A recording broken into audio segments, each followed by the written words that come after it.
Kung nandiyan na po kayo, say aloud, Amen. Amen. Genesis chapter 39, verse 1 hanggang verse 6. And Joseph was brought down to Egypt, and Potiphar, an officer of Pharaoh, captain of the guard, an Egyptian, brought him of the hands of the Ishmaelites, which had brought him down thither. Verse 2, and the Lord was with Joseph, and he was a prosperous man, and he was in the house of his master the Egyptian. Verse 3, and his master saw that the Lord was with him, and that the Lord made all that he did to prosper in his hand. Verse 4, and Joseph found grace in his sight, and he served him, and he made him overseer over his house. And all that he had, he put into his hand. Verse 5, and it came to pass from the time that he had made him overseer in his house, and over all that he had, the Lord blessed the Egyptian's house for Joseph's sake. And the blessing of the Lord was upon all that he had in the house and in the field. Verse 6, and he left all that he had in Joseph's hand, and he knew not aught he had save the bread which he did eat, and Joseph was a goodly person and well-favored. Sige po, tayo po muna ay manalangin. Dakilang Diyos na makapangyarihan sa lahat, Panginoon, salamat po sa oras na ito na inyo pong binigay po sa amin upang kami po ay makapakinig ng inyong salita. Salamat po sa pagpapala at biyaya, Panginoon. Salamat po sa buong maghapon. Salamat po sa inyong kadakilaan po, Panginoon, sa buhay ng bawat isa po sa amin. Salamat po sa aming mga bisita na inyo po silang dinala po dito upang makapakinig ng inyong pong salita. At nawa, pagpalain niyo po ang inyong salita na mahayag sa gabi pong ito. Maging pagpapala po ito sa bawat isa po sa amin. Hindi lang po namin basta marinig, mapakinggan, bagkus ito po ay aming maunawaan, Panginoon, at mai-apply po namin sa aming mga buhay po, Panginoon. At nawa, kayo po ang mataas sa gabi pong ito. Kami po ang mababa. Patawad po sa aming mga kasalanan. In Jesus' name we pray. Amen. Amen. So, dito po sa ating pag-aaralan, in verse chapter 39, verse 1 to 6, kadugtong po ito ng chapter 37 ng Genesis, no? At ito pong pag-aaralan natin ay patungkol po sa naging buhay ni Joseph. Amen? No? So, ang title po na pag-aaralan natin, Joseph's Success Through God's Presence. Ano po ba ibig sabihin? Joseph's Success Through God's Presence. O sa Tagalog, ang tagumpay ni Joseph dahil sa presensya ng Diyos. Meaning to say, nagtagumpay si Joseph hindi dahil sa sarili niyang kakayahan, kundi dahil sa Panginoon. Amen? Amen po? At ang theme po ng ating pag-aaralan, no, ang pinakantema po nito, sa Genesis chapter 39, verse 1 to 6, God blesses and gives success to those who remain faithful. No, mark the word faithful. Ano ba ibig sabihin ng faithful? Matapat. Amen? Ulitin ko po, God blesses and gives success to those who remain faithful to Him. Kanino po faithful o matapat? Sa Diyos. No, ibig sabihin, ano po ibig sabihin niyan? Pinagpapala ng Diyos ang mga taong matapat sa Kanya at nagtatapat sa Kanya. No? Even in difficult circumstances. No? O sa Tagalog, ang Diyos ay nagpapala at nagbibigay ng tagumpay sa taong tapat o matapat at kasama niya kahit nasa mahirap na kalagayan. Amen? No? Nandiyan po kayo, gising po kayo. Hindi po ako galit, no? No? So basahin natin, no? Balikan natin. Sabi dito po sa ating tinatalakay in chapter 9 verse 1. And Joseph was brought down to Egypt. No, dinala po si Joseph sa Egypt at dinala siya kay Potiphar. No? Si Potiphar, siya po ay isang ito po yung settings ng mismo pinag-aaralan natin, no? In verse 1, no? So, sa introduction natin, magsimula tayo sa tanong. First, tinukoy dito si Joseph. Sino ba si Joseph? No? Pangalawa, binanggit po dito why he was brought down to Egypt, or what is the reason he was brought down to Egypt. Ano ba yung dahilan? Ba't siya napunta sa Ehipto? Na siya ay taga-Canaan, na isang Israelites. Amen? Paano napunta ang isang Israelites sa Ehipto? Amen? At pangatlo, na tinukoy po dito, binanggit dito in verse 1, no? Si Potiphar. No? Who is Potiphar? Amen? Nandiyan pa po kayo? No? So una, no, pinag-aralan po natin to. Una, who is Joseph? Sino ba si Joseph? Hindi po itong Joseph na asawa ni Maria in the New Testament. Na po, iba pong Joseph yon, no, na tinutukoy. Si Joseph po na tinutukoy dito ay anak ni Jacob o ni Jacob o tinatawag na Israel. Amen? Siya po ay pang-11 na anak ni Jacob. Meron po siyang 12 na anak na lalaki. At si Joseph po ang pang-11. Amen? At si Joseph po ay isang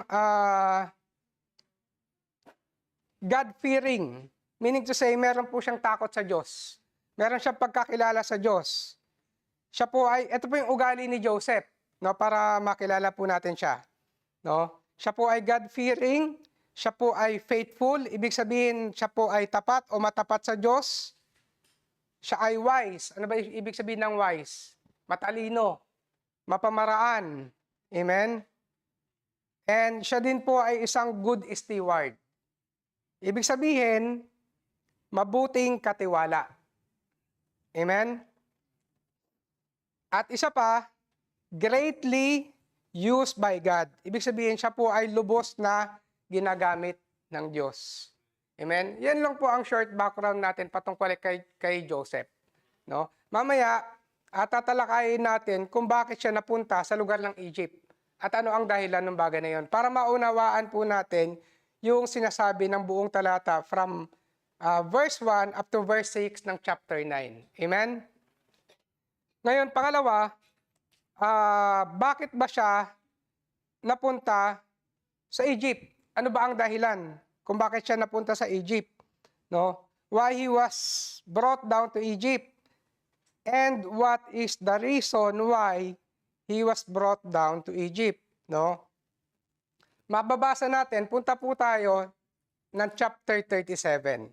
Dito na po natin tatalakayin kung paano siya napunta dito sa lugar ng Egypt. Sa katotohanan po niyan, ibinenta siya ng kanyang mga kapatid. No? At ano po yung dahilan? Siya po ay pinagseselosan ng kanyang mga kapatid. Sa ano pong bagay? No? Meron po tayong nilista dito. Ano po ba yung bagay na pinagseselosan ng kanyang mga kapatid sa kanya? Una, they hated him. Hated, ano ba yung sabihin ng hated? Kinamumuhian. Kinagagalitan. Amen? Una, they hated, yung kanya po mga kapatid yun They hated him because he brought to his father their evil report. Ibig sabihin, isinusumbong po o isinasangguni ni Joseph yung mga hindi magagandang bagay na ginagawa ng kanyang mga kapatid sa kanyang ama. At ayaw po ng mga kapatid niya yun. Amen? Kung babasahin natin in verse 1, dito po sa chapter 37, and Joseph and Jacob dwelled in the land. Basahin niyo po. Punta po kayo ng Genesis chapter 37. And Jacob dwelt in the land wherewith, sabi po dito, wherein his father was a stranger in the land of Canaan. Meaning to say, sila po ay taga-Canaan. Ito po yung promised land. Ito po yung lupang pinangako sa kanila ng Panginoon in the Old Testament time. No? Kung kayo po ay nagbabasa ng Bible, ito po ay maaring nadaanan nyo na. o naituro na din po sa inyo. Verse 2, these are the generation of Jacob. Joseph, being 17 years old. Biruin niyo po, 17 years old pa lamang si Joseph. Dito po, sa ating tinatalakay. Was feeding the flock, siya po ay nagpapakain ng kanilang mga alagang hayop, kasama po yung kanyang mga kapatid. No? At habang sila po ay nagpapakain ng kanilang mga alagang hayop, no? Siya po ay pumunta sa kanyang ama upang isang guni yung kanyang mga masasamang ginagawa ng kanyang mga kapatid. No? Kaya po siya kinamumuhian ng kanyang mga kapatid. Pangalawa, they hated him, o kinamumuhian o kinagagalitan siya ng kanyang mga kapatid because they saw his father love him much the more than his brethren. Ibig sabihin, paborito po siya ng kanyang anak, ng kanyang ama. Amen? Bakit siya naging paborito ng kanyang ama? Dahil siya po ay gumagawa ng mabuti at siya ay matuwid kumpara sa kanyang mga kapatid na gumagawa ng hindi magaganda. Amen? Naunawaan niyo po? No? Pangatlo, bakit ba siya kinakamuhian ng mga kanyang mga kapatid? They hated him because of his dream. Ito na, dahil sa kanyang mga panaginip. No, meron pong mga panaginip si Joseph at kinagalitan po yun ng kanyang mga kapatid.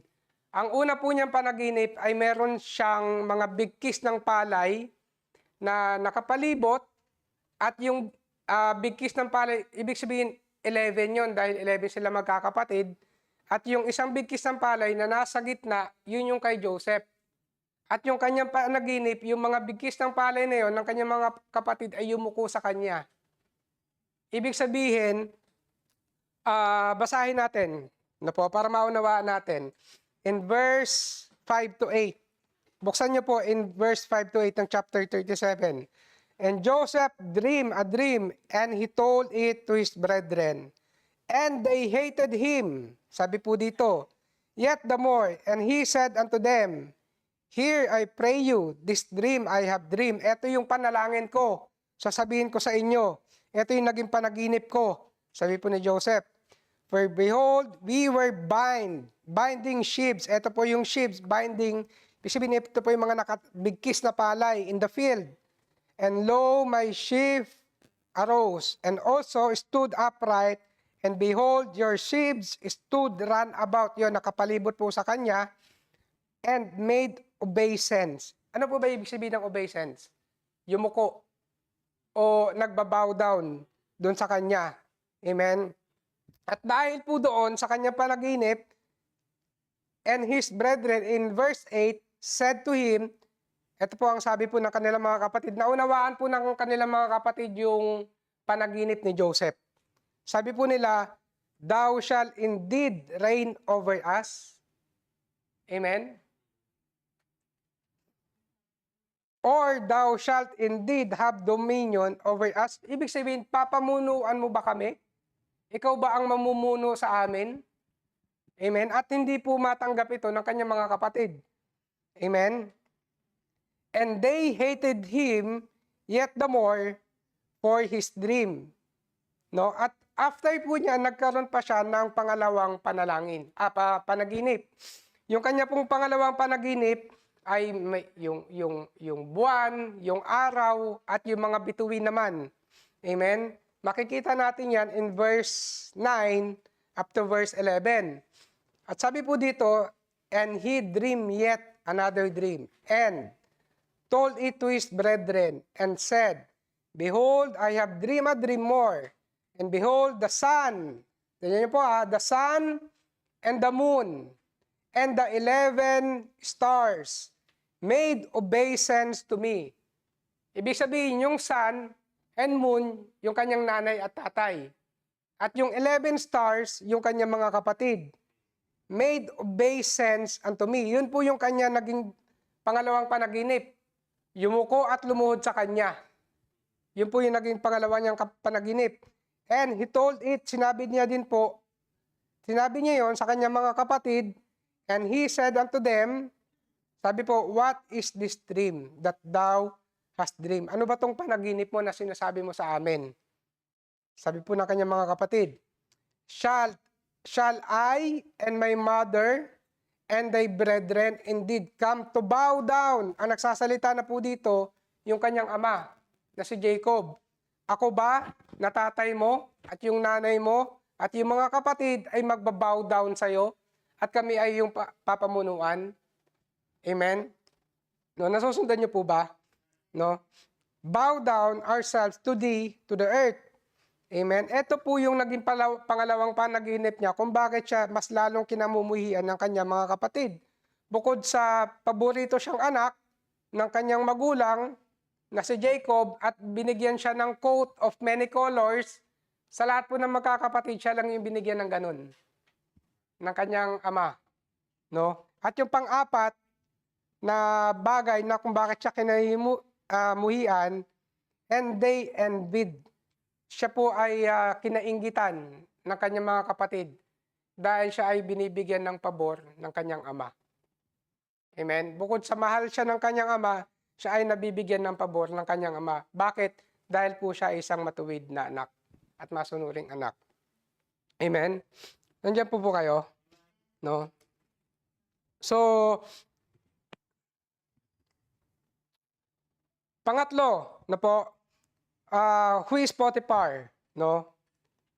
Si Potiphar po ay ang, hindi, tuloy po natin to para maunawaan natin. No? And after po noon, kinamuhian po siya ng kanyang mga kapatid at pinagtangkaan po siyang patayin ng kanyang mga kapatid.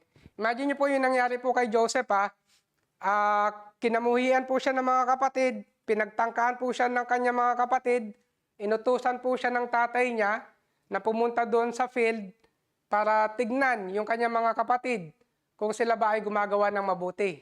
At kung hindi, sabi po ng kanyang tatay, bumalik ka sa akin at sabihin mo ulit sa akin. Katulad nung iyong ginawa doon sa verse 2, yung kanyang ginagawa.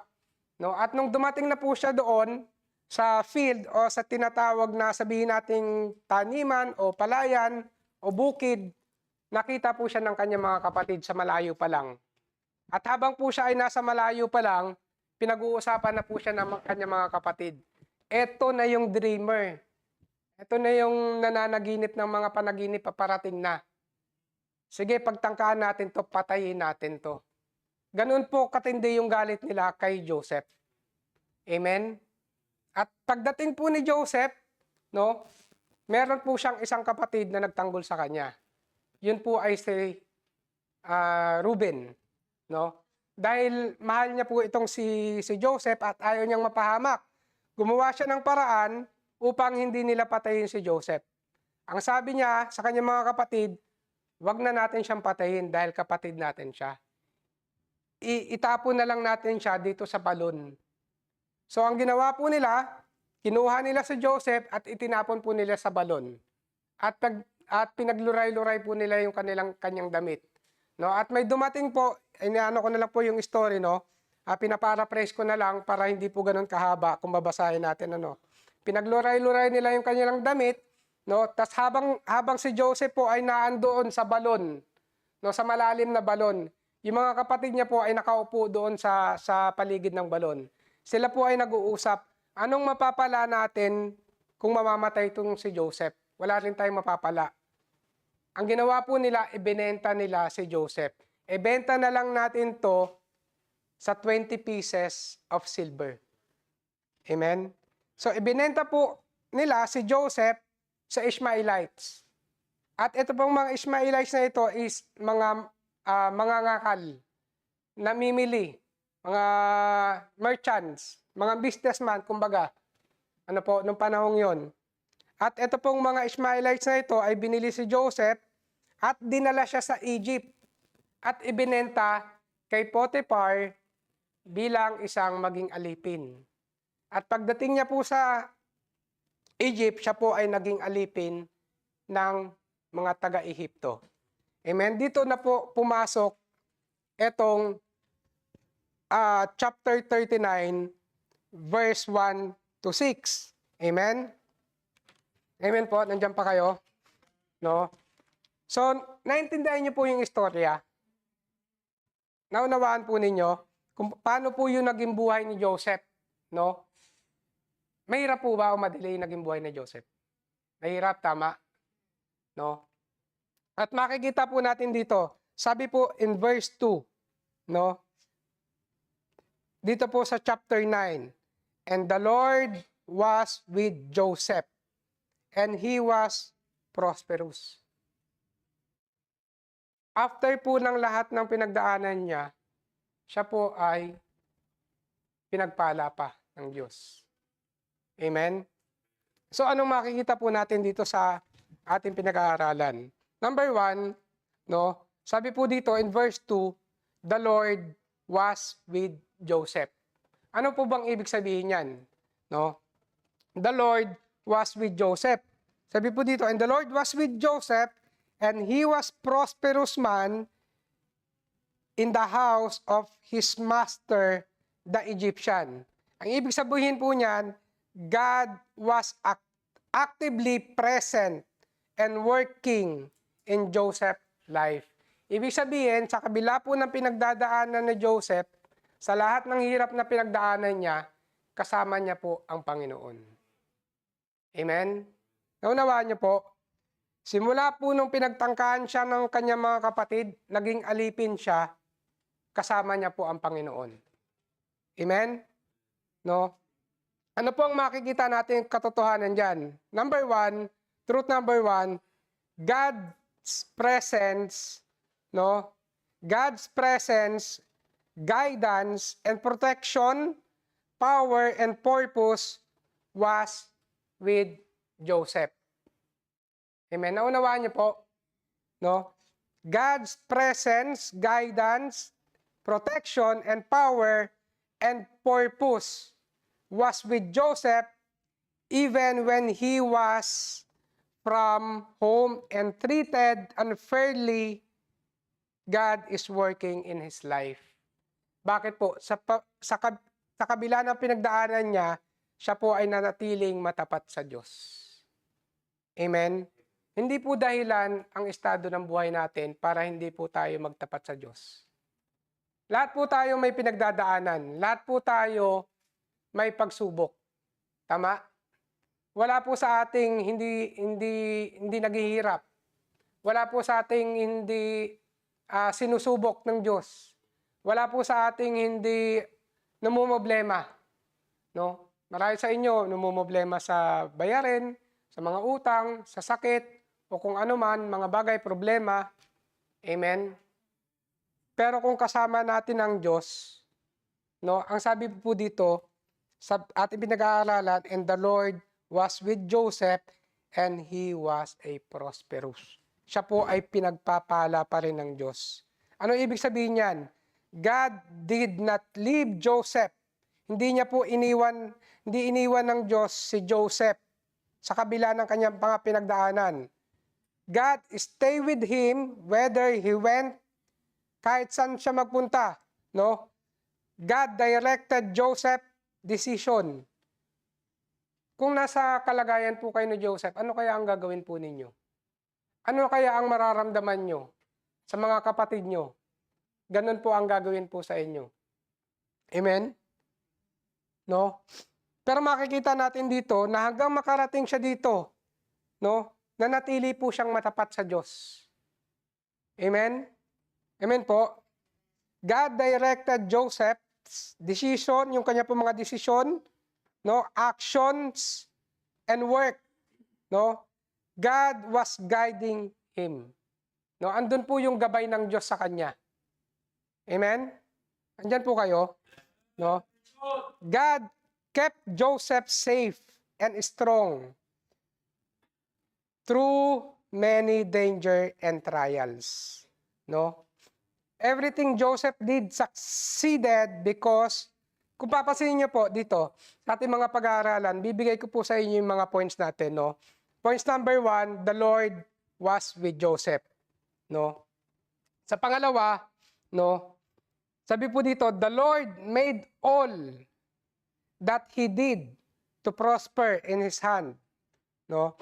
Pangatlo, the Lord blessed the Egyptians' house for Joseph's sakes. Yun po yung ating 3 puntos. No, dito po sa ating tinatalakay. Dito sa chapter 39 verse 1 to 6. Ano po ang napansin nyo sa 3 puntos na binanggit ko po sa inyo? The Lord. First, the Lord. Tama? The Lord was with Joseph. Pangalawa, the Lord made all that he did to prosper in his hand. Pangatlo, the Lord blessed the Egyptian's house for Joseph's sakes. Sino po ang kumikilos? Ang Diyos. Amen? Napunta po siya sa lugar ng Egypt. Siya po ay naging slave. At doon po, pagdating niya sa Egypt, siya po ay naging alipin at nakita nitong ni Potiphar yung kanyang pamumuhay bilang isang mananampalataya ng Diyos. Isipin niyo po, dito sa Muslim country, lahat ng kasama mo Muslim. Literal na Muslim. At ikaw lang yung nag-iisang Kristiyano. Ganon po yung buhay ni Joseph ha. Pero, hindi po siya nakiki-compromise. Hindi po niya tinatalikuran yung kanyang pagiging Kristiyano, yung kanyang pananampalataya. Siya po ay nananatili sa kanyang stand sa pananampalataya sa Diyos. At hindi lang basta siya nananampalataya. Yun po ay kanyang ipinapamuhay. Amen? At dahil yun po ay kanyang pinapamuhay, nakita po yun ni Potiphar. Amen? At nung nakita po yun ni Potiphar, ano po yung nangyari? No? Nung nakita po ni Potiphar, and Joseph found grace in his sight, and he served him, and he made him overseer over of his house. Ano ba ibig sabihin ng overseer? Tagapamahala. Si Potiphar po ay isang mayamang Egyptian. Hindi po siya basta-bastang normal na tao lang. Kumbaga dito sa UAE, isa siyang sheikh. Hindi siya yung hari, pero isa siyang sheikh. No? Ibig sabihin, meron po siyang posisyon. Meron siyang kayamanan. Siya po ay captain of the guard. No? Nakita niya yung katapatan ni Joseph, nakita niya yung living testimony ni Joseph na pinapamuhay niya, at nakita niya na itong si Joseph ay katiwa-tiwala. Amen? At nung nakita niya yon, ibinigay niya yung pagtitiwala niya kay Joseph na pumunuan yung kanyang buong sambayanan. Yung kanyang buong tahanan. At hindi lang po yung kanyang buong tahanan, lahat ng kanyang mga ari-arian. Amen? Amen po? No, nandyan kayo? No? So, ano nung makikita po natin dito sa ating points number 1, the Lord was with Joseph. No? When the Lord is with us, no, kung nasa atin po ang Diyos at kasama natin ang Diyos, we can succeed in His plan. Tayo po ay magtatagumpay sa Kanyang plano. Hindi po sa sarili nating plano. Amen? I do believe lahat tayo may plano. Tama? May plano tayo eh. Imposibleng wala tayong plano sa buhay natin. Pero ano ang lagi nating hinihiling sa Diyos? Thy will be done. Ang kalooban mo ang masunod. At merong plano ang Panginoon kay Joseph kung bakit siya napunta sa Egypt. Hindi lang basta para maghirap. Amen? Pinagtangkaang siyang patayin, ibinenta siya, inalipin siya. Anong mararamdaman niyo kung kayo nasa kalagayan ni Joseph? Pinapabayaan ako ng Diyos. Kinakalimutan ako ng Diyos. Hindi ako mahal ng Diyos. Hinayaan ako ng Diyos na maghirap, alipinin. Pero anong nakita po natin sa ugali ni Joseph? Nanatili siyang matapat. Amen? That's why when the Lord is with us, we can succeed in His plan. Makikita natin na may plano ang Diyos kay Joseph. Amen? At ganun din po sa atin. May plano ang Diyos sa bawat isa po sa atin. Amen? No? When the Lord is with us, we can succeed in His plan, even in difficult situation, if we remain faithful. Kung tayo ay mananatiling matapat at magtitiwala sa Diyos. Amen? Kaya nga, alam nyo po, napakaganda po ng tema natin ngayong buwan, patungkol sa stewardship, patungkol sa pagtatapat. Kasi bakit? Ano bang pagtatapat? Ano bang steward? Ano ba yung pinagkatiwala sa atin ng Diyos? Una, yung ating buhay. Buhay natin isa lang. Yan ay pinagkatiwala sa atin ng Diyos. Saan mo gagamitin? Tama? Pangalawa, yung ating mga talento. Pag sinabing stewardship, pag sinabing commitment sa Diyos, hindi lang ito basta pagbibigay ng pera sa lapi. Binibigay mo yung tithes mong 10,000, 1,500, o kung magkano man yan. No? Nagbibigay ka ng mga love gift, nagbibigay ka ng mga offering, pero kung ang puso mo ay mali, baliwala po yun. Ano po ang nakikita ano po ang nakita ng Diyos kay Joseph? Hindi po yung kakayahan na meron siya, kundi yung pusong meron siyang handang sumunod sa Panginoon. Amen? Amen po. Tingnan po kayo, no? Kapag ang Panginoon ay sumasa ating buhay, kahit sa mahirap na sitwasyon, magiging tagumpay po tayo, no, sa plano ng Diyos. Amen? Pangalawa, tulad ng binanggit ko po sa inyo, in verse 3, no, ng chapter 9 at 39, sabi po dyan, the Lord made all. Tignan niyo po all. Ano ibig sabihin ng all? Lahat. The Lord made all that He did to prosper in His hand. Basahin po natin verse 3. Sorry po. And His master. Sino po yung master na yon? Si Potiphar. Nandiyan pa po kayo? And, ginigising ko lang po kayo And his master saw that the Lord was with him. Imagine nyo po, nakita ni Potiphar ang Panginoon sa buhay ni Joseph. Meaning to say, ipinapamuhay po ni Joseph ang pagiging Kristiyano niya. Ibig sabihin, ipinapamuhay ni Joseph yung kanyang pananampalataya sa Diyos. Hindi niya ito itinatago. Hindi niya po ito kinakahiya. Amen? At sa pamamagitan nun, siya ay nagiging matapat, hindi lang sa Diyos, kundi ganun din sa kanyang master na si Potiphar.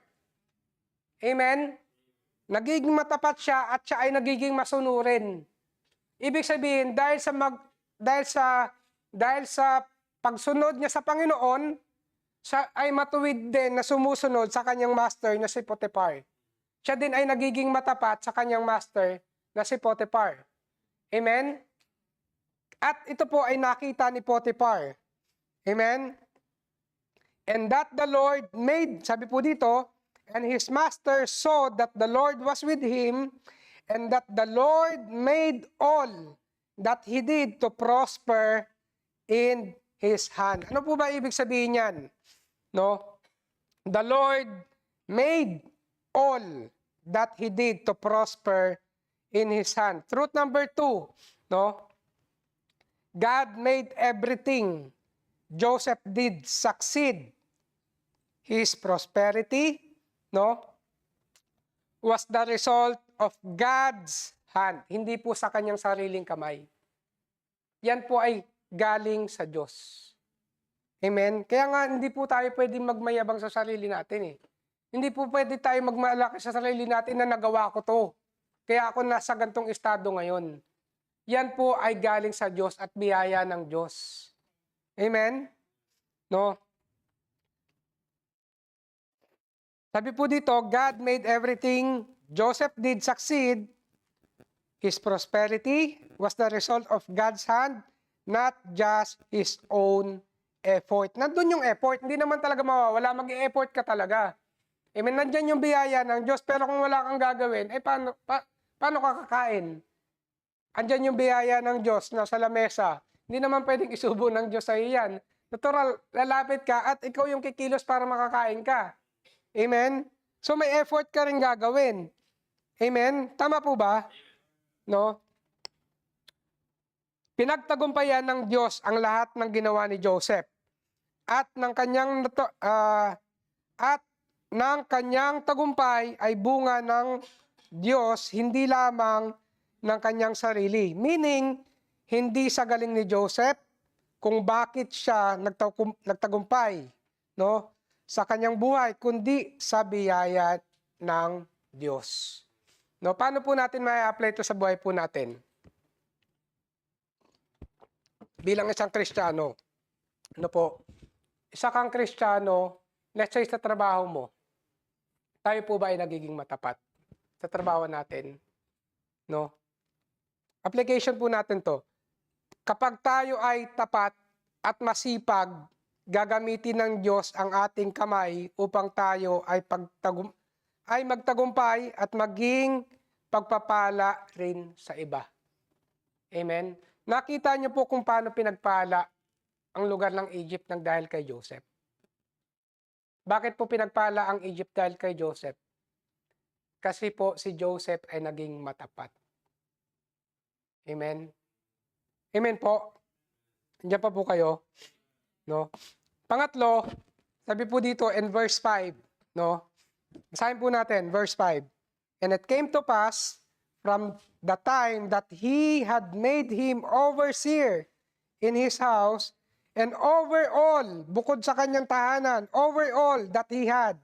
Ibig sabihin, lahat ng bagay na meron si Potiphar, ibinigay niya sa kamay ni Joseph. Ipinamahala niya sa kamay ni Joseph. Amen? Diyan po kayo. Sabi po dito, and it came to pass from the time that he had made him overseer in his house and over all that he had, that the Lord blessed the Egyptian's house for Joseph's sakes. Ibig sabihin, pinagpala ng Diyos ang Egyptian ang lugar ng Egypt dahil kay Joseph. Amen? Marahil pinagpapala ang trabaho nyo ngayon kung nasan kayo dahil nagiging matapat kayo sa Diyos. Pero tanungin natin ang ating mga sarili kung tayo ba talaga ay matapat sa Diyos. If we are really a good steward. Amen? No? The Lord blessed the Egyptian's house for Joseph's sakes. No? God blessed Potiphar household because of Joseph's faithfulness. Dahil po naging naging katapatan ni Joseph. No? Our obedience or yung ating pagsunod, integrity can bring blessings to others. Amen? Marahil pinagpapala din yung iba nakapaligid sa atin dahil sa ating kung tayo ay nagiging matapat sa Panginoon. Amen? Kaya mahalaga talaga kung tayo ay magtatapat sa Diyos, unahin natin yung puso natin eh. Kasi kung yung puso mo ay matapat sa Diyos, susunod na lahat yun eh. Ipapaunawa sa atin ng Diyos. Amen? Tama po ba? Andiyan po kayo? No? Kapag tayo ay tapat sa Diyos at mabuting katiwala, hindi lamang tayo ang pinagpapala ng Diyos, kundi ang mga taong nakapaligid din sa atin. Amen? No? Para po sa ating conclusion, no, sabi po dito, even in difficult times, no, kahit po sa mahirap na sitwasyon ng ating buhay o mahirap na kalagayan, katulad po ng nangyari sa buhay ni Joseph, no, God is with those who are faithful and obedience. No? ang Panginoon po palagi ay sumasa atin sa kabila ng kahirapan at mga pagsubok. Kung tayo ay nagiging matapat. Amen? Amen? Joseph's integrity, diligence, and stewardship brought success and blessing also to those around him. No, ang katapatan at kasipagan at mabuting pamamahala ni Joseph ay nagdala ng tagumpay sa kanya. No, hindi lang sa kanya at sa mga taong nakapaligid sa kanya. Amen? Ang totoong pagpapala at tagumpay at impluwensya galing yan sa Diyos. No? And our faithfulness can be channel of blessing to others. No? Ibig sabihin, makikita po natin dito na sino po ang kumilos dito sa ating pinag-aaralan? Ang Panginoong Jesucristo. Ang Diyos. Tama? The Lord itself. Ano po yung aral natin dito? Tayo po ay manatiling matapat sa Diyos. Amen? At kung tayo ay nanatiling matapat sa Diyos, tayo po ay pagpapalain ng Diyos. Amen? So hanggang doon na lamang po at tayo po ay manalangin. Tayo po ay pumikit, tayo po lahat ay manalangin. Dakila namin Diyos na makapangyarihan sa lahat. Panginoon, salamat po sa inyong salita na amin na pag-aralan. Salamat po sa naging buhay ni Joseph, naging pagpapala po sa bawat isa po sa amin, sa kabila po ng kanyang pinagdaanan, sa kanyang buhay po, Panginoon. Siya po ay kinamuhian ng kanyang mga kapatid at pinagtangkaang patayin. At siya po ay binenta sa lugar ng Ehipto at siya po doon ay naging alipin. Ngunit hindi po naging hadlang yung kanya po mga pinagdaanan, hirap at mga pasakit upang hindi po siya ay magtapat po sa inyo.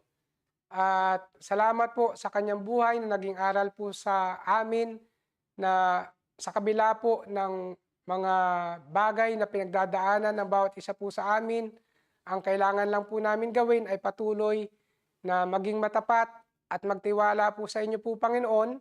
Bagamat mahirap po, Panginoon, ngunit sa inyong biyaya at pagpapala po, Panginoon, sa inyong pong tulong, kami po ay makakapagpatuloy po, Panginoon. Wala po kaming bagay na pwedeng ipagmalaki sa aming mga sarili sa anumang bagay na naabot namin.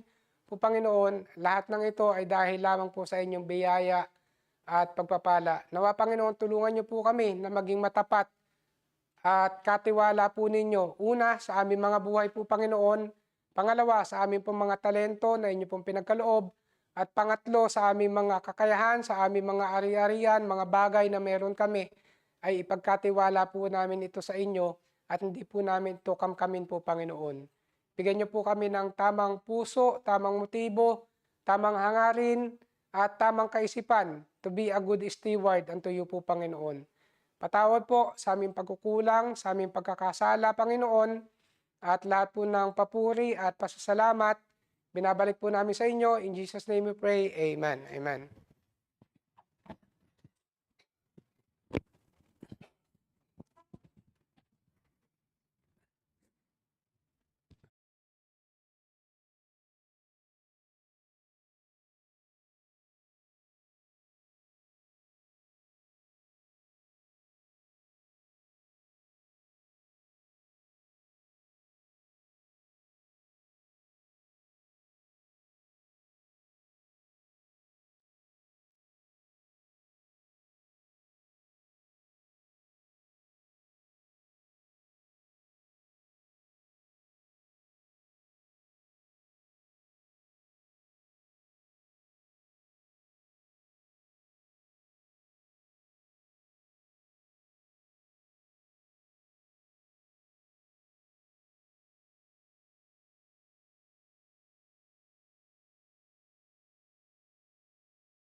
Ito, actually, blessing itong kay Joseph. Marami siyang yung down point niya at saka yung up point niya.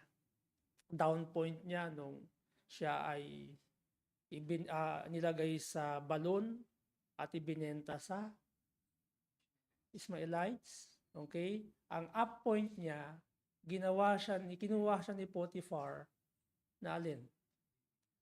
Na maging steward. Binanggit niya kasi yung overseer eh. Yung overseer saka steward, magkaano yun? Okay, magkaparehas yun. What? Kasi ano ka eh, tagatingin ka eh. So, ibig sabihin, pinagkatiwalaan ka. Okay? And then yung down point niya, pagkatapos nun, siya ay na-tempt, ikinulong siya ni Potiphar. Okay? Nandun siya ngayon binalik siya sa prison. Okay? Hanggang sa na-meet niya itong baker at saka yung wine, cupbearer. Okay? Tapos, yun yung down point niya. Kinalimutan siya. Yung up point niya, ininterpret niya yung dreams, naalala siya after years, naalala siya nung baker doon. Ng cupbearer? Okay, cupbearer, sorry. Yung cupbearer, naalala siya, doon na yung pinaka-up point niya. Naging prime minister siya ng Egypt. Okay? So, pero, hindi madaling maging steward. May hindrance doon. Alam mo, hindrance niya, actually, si Joseph, gifted siya. Ano yung gift ng Panginoon sa kanya? To become what? A dreamer. That's a gift. Okay? After that, wala na nangyari doon. Okay? Interpreter, oo. Una, dreamer siya, tapos interpreter siya. That's gift.